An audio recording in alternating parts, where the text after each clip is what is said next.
আসসালামু আলাইকুম।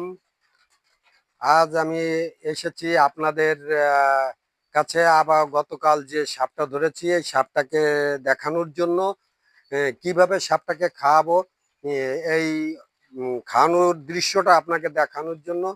হ্যাঁ, দেখেন আমি এই সাপটাকে খাওয়ানোর জন্য, এই সাপটা এই সাপটাকে খাওয়ানোর জন্য আমি বাজার থেকে একটা মাছ এনেছি। এই মাছটা পলিথিনের ভিতরে এই যে আমি বের করছি, দেখেন। এই যে দেখছেন, এই মাছটা কি মাছ আপনারা কমেন্টেও জানাতে পারেন।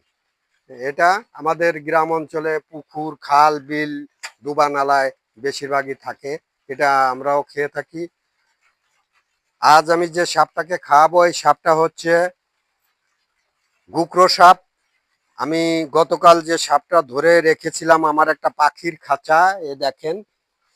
এই যে পাখির খাঁচা, এই খাঁচার ভিতরে রেখেছি। এই যে সাপটাকে খাঁচার ভিতরে রেখেছি, দেখেন।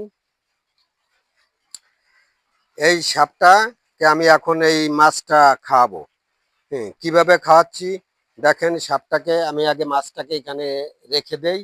রেখে আমি এই লাঠিটার মাধ্যমে সাপটাকে ধরার চেষ্টা করছি। কিন্তু খবরদার আমার মতো এরকম কেউ সাহস দেখাতে যেন না। কামড় দিলে কিন্তু একবারে শেষ হয়ে যাবেন। এই দেখেন, এই যে আমি সাপটাকে ধরলাম। এই যে এই যে সাপটা দেখছেন। এই যে এটা কি সাপ বলতে পারেন? খুব বিষধর সাপ, রুক্ষ সাপ। একবারে কামড় দিলে সূক্ষ্ম হয়ে যাবেন, কোনো চিন্তা নাই, মরলেও ক্ষতি হবে না আপনাদের। হুম, কিন্তু কেউ সাহস করে আমার মতো এরকম ধরতে যায় না। এটা বিপদ নিয়ে খেলা। এখন আমি এই সাপটাকে এখন এইভাবে লাঠি দিয়ে মাথাটাকে এই যে চেপে ধরলাম। এই যে চেপে ধরলাম, দেখেন। তারপরও রাখতে পারছি না। খুব বিষধর সাপ তো, এবং খুব শক্তি দেখাটাচ্ছে। এই যে দেখেন, এখন আমি এই সাপটাকে এই যে ধরে তুলছি।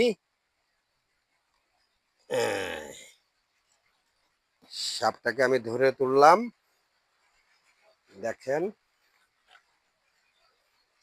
দেখেন কি করছে, ছুটার জন্য।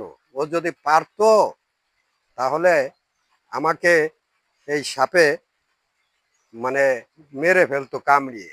দেখেন কিভাবে প্যাঁচ দেয়, দেখেন। এই দেখেন, এই দেখেন, দেখেন, দেখেন কিভাবে প্যাঁচ দিচ্ছে। এই দেখেন কিভাবে প্যাঁচ দিচ্ছে, দেখছেন। ও খুব চেষ্টায় আছে। আর ও যদি ঠিক মতো প্যাঁচ দিতে পারে তাহলে কিন্তু হাত ভেঙে যাবে। তার আগে আমি ছুটিয়ে নিলাম।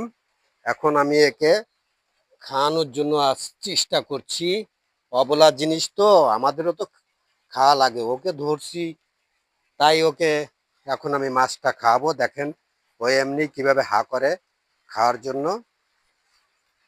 দেখেন, আমি কিন্তু আপনাদের কাছে অনুরোধ থাকবে যে ভাইয়া, আপনারা কেউ এভাবে কখনো ভুলেও এ কাজ করতে যায় না, তাহলে অনেকটাই বিপদের সম্মুখীন হতে হবে।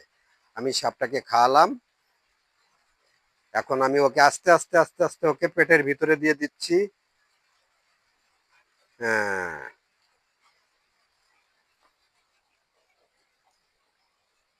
দেখছেন। এখন আমি এই সাপটাকে আবার এই খাঁচার ভিতরেই রেখে দিচ্ছি।